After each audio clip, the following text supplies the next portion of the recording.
TTD పరిపాలనా భవనంలో గణతంత్ర వేడుకలు ఘనంగా జరిగాయి. పరేడ్ మైదానంలో టీటీడీ ఈవో జె శ్యామలరావు జాతీయ జెండాను ఎగురవేసి వందనం చేశారు. ఈ సందర్భంగా టీటీడీ భద్రతా సిబ్బంది చేసిన కవాతు ఆకట్టుకుంది. AVSO Y Satish Kumar parade కమాండర్గా వ్యవహరించారు. అనంతరం టీటీడీ ఈవో ఉద్యోగులను ఉద్దేశించి ప్రసంగించారు.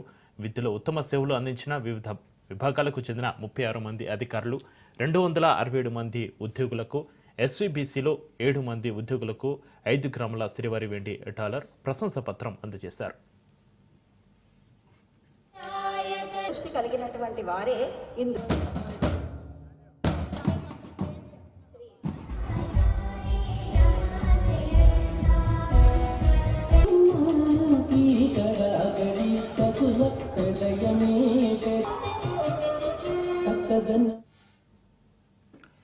టీటీడీ నిఘా మరియు భద్రతా విభాగం ఆధ్వర్యంలో జాగిలాల ప్రదర్శన ప్రత్యేక ఆకర్షణగా నిలిచింది. Dog squad in charge Amarnath Reddy ఆధ్వర్యంలో ఈ ప్రదర్శన జరిగింది. ఇందులో గ్రూప్ డ్రిల్, పేలుడు పదార్థాలను, మాదక ద్రవ్యాలను గుర్తించడం, సైలెంట్ డ్రిల్, వస్తువులను జాగ్రత్తగా కాపాడడం, పారిపోతున్న సంఘ విద్రోహాల శక్తులను గుర్తించి నిలువరించడం తదితర ప్రదర్శనలు జాగిలాలు ఇచ్చాయి.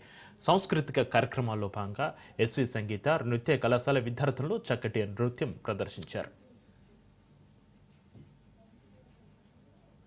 దేశ స్వాతంత్రం కోసం ప్రాణాలను సైతం పణంగా పెట్టి పోరాడిన మహనీయులందరినీ ఈ పర్వదినం రోజున స్మరించుకోవడం మనందరి బాధ్యత. ఈ గణతంత్ర పర్వదినం రోజున భక్తులకు టీటీడీ అందిస్తున్న పలు సేవలను మీకు తెలియచేయడానికి సంతోషిస్తున్నాను. టీటీడీ నిర్వహణలోని అన్ని ఆలయాల్లో జియంగార్లు, ఇతర ప్రముఖ ఆగమశాస్త్ర నిపుణుల సలహాల మేరకు నిత్య కైంకర్యాలను ఆగమోక్తంగా నిర్వహిస్తున్నాం. ఫిబ్రవరి 4న తిరుమల శ్రీవారి ఆలయంలో రథసప్తమి పర్వదినాన్ని ఘనంగా నిర్వహించేందుకు విస్తృతంగా ఏర్పాట్లు చేస్తున్నాం. అలాగే తిరుచానూరు శ్రీ పద్మావతి అమ్మవారి ఆలయం, ఇతర అనుబంధ ఆలయాల్లో రథసప్తమి వైభవంగా నిర్వహించేందుకు అన్ని ఏర్పాట్లు చేస్తున్నాం.